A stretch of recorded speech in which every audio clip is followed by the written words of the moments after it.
नमस्कार, मैं राजीव कुमार विजन बिहार से। देखिए, एक बार फिर बिहार में कयास लगाए जा रहे हैं कि सरकार गिर जाएगी। और ऐसा हम क्यों कह रहे हैं? ऐसा कह रहे हैं कि जो लैंड फॉर जॉब मामले में सीबीआई ने चार्जशीट में बिहार के उप मुख्यमंत्री तेजस्वी यादव का नाम भी दर्ज कर दिया है। और उसी पे अब पहले जैसे कि एक है समाज सेवी जो कि मनीष कश्यप पे ज़्यादा स्टेटमेंट देते थे, निशांत वर्मा, अब वो बिहार की राजनीतिक में भी घुस गए हैं। देखिए, छोड़ जाते हैं उनके वीडियो के साथ, वो बारीकी से बता रहे हैं कि कैसे क्या क्या होगा। धन्यवाद। और हमारे चैनल को लाइक एंड सब्सक्राइब ज़रूर करें। जो हमारे चैनल को यूट्यूब से देख रहे हैं वो सब्सक्राइब करें, और जो फेसबुक से देख रहे हैं वो हमारे चैनल को फॉलो करें। धन्यवाद। तेजस्वी यादव पे हो गई चार्जशीट और बिहार में अटकलें लगने लगी। क्या हम लोग जानते भी हैं किस मामले में और कैसी चार्जशीट है? जॉब्स फॉर लैंड स्कैम जो 2022 में सीबीआई ने राउज एवेन्यू कोर्ट दिल्ली में रजिस्टर किया था, जिसमें लालू प्रसाद यादव, राबड़ी देवी, मीसा और तेजस्वी का अब नाम तेजस्वी का भी आ गया है। पिछली चार्जशीट के अंदर तीनों को, यानी लालू यादव, राबड़ी और मीसा को फौरन जमानत मिल गई थी, क्योंकि वो जमानत लेने लायक बात थी। कहा जाता है कि 2004 से लेकर के 2009 के बीच में, जब लालू यादव केंद्र में रेल मंत्री थे, तब ये घोटाला किया गया था, ऐसा आक्षेप है। ठीक है भाई, सरकार में जब लोग रहते हैं, चाहे अधिकारी हो चाहे मंत्री हो, तो आरोप लगेगा, केस भी होगा, लड़ना भी पड़ेगा, और या तो जेल जाओगे और या बच जाओगे। जो भी होगा सबके साथ है, सिर्फ लालू यादव या तेजस्वी यादव के साथ नहीं है। नरेंद्र मोदी के खिलाफ भी केस हुआ, अमित शाह तो तड़ीपार हुए, तो ये सब तो चलता रहता है। लेकिन आते हैं मुद्दे की बात पे कि जो इस समय बिहार में एक हंगामा मचा रखा है, सरकार गिर जाएगी, तेजस्वी यादव जेल जाएंगे, तो इसकी कुछ असलियतों पे, कुछ फैक्ट्स पे मैं आप लोगों को जानकारी देना चाहता हूं। बाकी तो फिर जो कोर्ट करना चाहता है करेगा।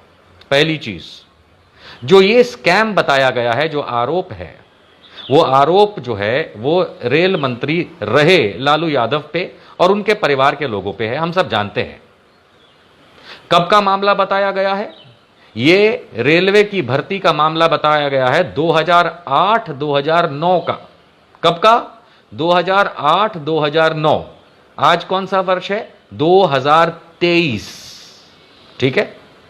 सबसे पहली बात, अब जो चार्जशीट फाइल हुई है उसमें बिहार के इस समय के उप मुख्यमंत्री तेजस्वी यादव, जो कि लालू यादव, राबड़ी देवी के बेटे भी हैं, उनको भी चार्जशीट में नामजद किया गया है।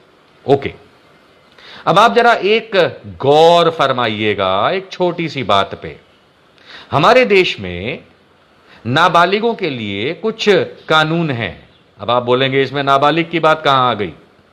पहले तो मैं आपको यह बता दूं कि 2008-9 में आज के बिहार के उप मुख्यमंत्री तेजस्वी यादव, जो 33 वर्ष के आज हैं, 33 ईयर्स के, वो उस समय 14-15 वर्ष के थे। तो अगर लालू यादव पे आरोप हैं और केस चलेगा वगैरह है, जिसमें ऑलरेडी उन लोगों को, लालू यादव, राबड़ी देवी और मीसा को जमानतें मिली हुई हैं उसी कोर्ट से, सीबीआई कोर्ट से, तो अगर मान लीजिए कि चार्जशीट में नाम डाला भी गया है, तो बड़ा हास्यास्पद है कि 2008-9 में एक 14-15 साल का बच्चा, समझ रहे हैं ना, 14-15 साल का बच्चा, वो प्रिवेंशन ऑफ करप्शन एक्ट सन 1988 के कानून के तहत उसको नामजद किया गया है कि नहीं? हास्यास्पद बात। आपके घर में कोई 12, 13, 14, 15 साल का बच्चा होगा, और यदि आप कोई गुनाह करते, वो आरोप भी अगर आप पे लगता है, तो बच्चे के लिए कानून तो कुछ और है। तो ये उस समय की बात हो रही है, 2008-9 की बात, जब लालू यादव रेल मंत्री थे। ठीक है, उन पे आरोप लगे हैं, केस हुआ है, जमानत भी मिली है, केस चलेगा। लेकिन उस समय तेजस्वी यादव की उम्र क्या थी? उस समय तेजस्वी यादव, कैलकुलेट कर लीजिए भैया, आपके तो उप मुख्यमंत्री हैं, 14-15 साल के मुश्किल से रहे, यानी नाबालिग थे। क्या नाबालिग व्यक्ति, बच्चा, आज की तारीख में या उस समय भी, क्या नाबालिग बच्चा prevention of corruption act PCA 1988 के तहत नामजद किया जा सकता है उस समय का नाम लेकर के। पहली बात तो यह समझ लीजिए हास्यास्पद है। दूसरी बात, वो आज की तारीख में उप मुख्यमंत्री हैं, एक नहीं तीन तीन विभागों के मंत्री हैं, और जो कि उसी प्रिवेंशन ऑफ करप्शन एक्ट के सेक्शन 2 भाग सी में साफ उल्लेखित है कि जब कोई लोक सेवा में होता है, बहुत सारे मंत्री पूरे देश के अंदर जिन पे प्रिवेंशन ऑफ करप्शन एक्ट का कानून के तहत एफआईआर होती है, आरोप लगता है, उनके लिए और नौकरों के लिए, सरकारी नौकरों के लिए भी उनको डायरेक्टली इंप्लीकेट नहीं किया जाता, उनको सीधे सीधे उठा करके जेल में नहीं डाला जाता, उनके लिए सैंक्शंस चाहिए होते हैं। उदाहरण के तौर पे कोई डीजीपी है किसी राज्य का, डायरेक्टर जनरल ऑफ पुलिस है, उस पर करप्शन का अगर चार्ज लगता है, एफआईआर भी होती है, चार्जशीट भी होती है, तो उसको जेल में नहीं डाला जाता जब तक के उस राज्य के अधिकारी जो आधिकारिक तौर पे सैंक्शन करते हैं कि हां इनके खिलाफ केस चलाया जाए। वही चीज मंत्रियों के साथ भी होती है, सांसदों के साथ होती है, एमएलए के साथ भी होती है। खास करके जब आप एक मंत्री पद पे हैं, और तेजस्वी यादव तो एक से अधिक मंत्री पद पे हैं, तो फिर वो लोक सेवक गिने जाते हैं इसी कानून के तहत। बाहर से मत लाइए कहीं से, इसी कानून prevention of corruption act section 2 भाग सी के तहत वो लोक सेवक हैं। और लोक सेवक के ऊपर जब कोई चार्ज लगता है तो फिर उसका सैंक्शन लेना होता है। कोर्ट में चार्जशीट दूसरी बार फाइल की गई है, इससे पहले की जो चार्जशीट थी वो मई 2022 मेरे ख्याल से तब चार्जशीट की गई थी, और तब तेजस्वी यादव का उसमें नाम नहीं था। जिनका नाम था उन सबको जमानत मिली हुई है, उसी कोर्ट ने फौरन दे दी थी। पूछताछ बीच में हुई, सब कुछ हुआ, तेजस्वी यादव का नाम अब ऐड किया गया, नई चार्जशीट हुई है। फैंटास्टिक, सीबीआई बहुत बढ़िया काम कर रही है मोदी जी की, वो अपनी जगह है, ठीक है। लेकिन वही सीबीआई जो है वो हेमंत बिश्वा शर्मा जो आसाम के मुख्यमंत्री हैं उनके सामने चुप हो जाती है, उनकी मोदी जी की ईडी चुप हो जाती है, जिसपे केस चल रहे थे, अब उसको मुख्यमंत्री बनाया है। इधर अजीत पवार पे ईडी और सीबीआई के केस चलते हैं महाराष्ट्र के अंदर, और उनको उप मुख्यमंत्री। ऐसे सैकड़ों एग्जाम्पल। अरे एकनाथ शिंदे मिनिस्टर साहब, वो तो खुद चीफ मिनिस्टर साहब महाराष्ट्र, वो तो खुद ईडी और सीबीआई से बचने के चक्कर में क्या किया। खैर ये तो बड़ी आम बात है, लेकिन कहने का तात्पर्य यह है कि जान लीजिए कि तेजस्वी यादव के नाम पे जो चार्जशीट अभी हाल में फाइल हुई है राउस एवेन्यू कोर्ट दिल्ली के अंदर सीबीआई के मामले में, उसमें सैंक्शंस लेने बाकी हैं। जब तक राज्य सरकार बिहार की सैंक्शन नहीं करेगी कि इनको प्रोसिक्यूट किया जाए, इनके खिलाफ केस चलाया जाए, वो केस नहीं चलेगा, कोई कोर्ट नहीं चला सकता। यह हर एक के लिए है, खाली तेजस्वी के लिए नहीं है, सारे लोक सेवकों के लिए है। और दूसरी बात यह कि अगर केस चलता भी है, अगर वो सैंक्शन मिलता भी है, तो लोग लगे पड़े हैं भाई जेल चले जाएंगे। कैसे जेल चले जाएंगे? इसी मामले में जब पहले के 3 अक्यूज्ड को जेल के बजाय बेल मिली है ना बेल, उसी कोर्ट ने दी है, तो उसी आधार पे जो कानूनी प्रक्रिया जानते हैं, इनको बड़े आराम से उस समय जमानत भी मिल जाएगी। और जहां तक बात आती है कि लोग जमानत पे रहने के बावजूद क्या सरकार में बने रह सकते हैं, तो ऐसे तो सैकड़ों मंत्री खुद मोदी जी के कैबिनेट में हैं जो जमानत पे हैं, सैकड़ों उनके एमपी एमएलए हैं जो जमानत पे हैं, और जमानत पे होने के बावजूद बड़े आराम से मंत्री पद पे काम कर रहे हैं, एमएलए हैं, एमपी हैं पूरे देश के अंदर। क्यों? क्योंकि ये तो कानूनन प्रक्रिया है। तो एक तेजस्वी के लिए तो अलग नहीं बदल जाएगी, है कि नहीं? आप हेमंत बिश्वा शर्मा को पूछिए जो कि सीएम है आसाम के, पूछ लीजिए बेल मिली है कि नहीं। ऐसे तो कितने ही सारे लोग होते हैं, तो सरकार नहीं गिरती।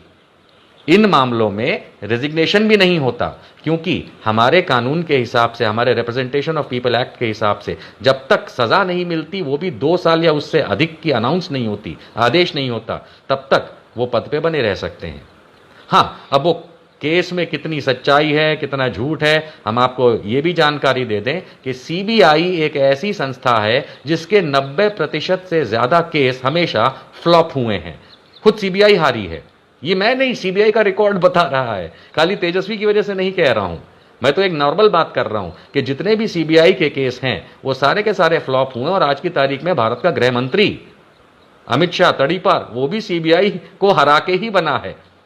नरेंद्र मोदी की सीबीआई ने पूछताछ की थी, नाम नहीं कर पाए उसका, क्योंकि वो भी सीबीआई थी। यानी सीबीआई का रिकॉर्ड हम और आप जानते हैं कि सीबीआई, ईडी, ये लोग जिनके खिलाफ भी एक्शन लेते हैं, ये राजनीतिक तर्ज पे लिया जाता है और उसके बाद टाई टाई फिस हो जाती है। तो फिलहाल खबर इतनी ही कि चार्जशीट हुई है। और हाँ, जितने लोग वो मनीषवा की बात कर रहे हैं 180 दिन में गिरा देंगे, कुछ नहीं उखाड़ पाओगे। रही बात आपसी सामंजस्य की, तो जदयू और आरजेडी और कांग्रेस का बिहार में एक सामंजस्य है, बिगड़ता है तो बिगड़े, बनता है तो बना रहे। लेकिन हाँ, एक ऑप्शन तो ये भी है कि अगर ज़्यादा शिकंजा कसने की कोशिश की तो तेज प्रताप यादव भी तो उप मुख्यमंत्री बन सकते हैं। वो तो बहुत धुरंधर आदमी है। फिर तो देखो, वो याद है ना, एक वो मीडिया वाला क्लिप आया था, कैसे भागे थे मीडिया वाले। यहाँ तो सोचो कौन कौन भागेगा। चलिए फिलहाल इतना ही, और देखे। अच्छा, आखिर में ये बता दूं कि चार्जशीट तो फाइल हो गई है, लेकिन आने वाले तारीख की उस चार्जशीट पे सुनवाई की कोई तारीख भी नहीं दी है कोर्ट ने। 12 जुलाई को तो पिछले मामले की बात चल रही है कि जो अभी तक चल रहा है, लेकिन ये नई चार्जशीट पे राउस एवेन्यू कोर्ट दिल्ली ने, सीबीआई कोर्ट ने तेजस्वी यादव पे हुई चार्जशीट पे कोई नई तारीख अभी तक नहीं दी है। आराम से रहिए, मौज करिए, ऐश करिए। और हाँ, जो चिंटू यूट्यूबर्स हाँ हो जाएगा, वहाँ हो जाएगा, कछु नहीं हो पाएगा।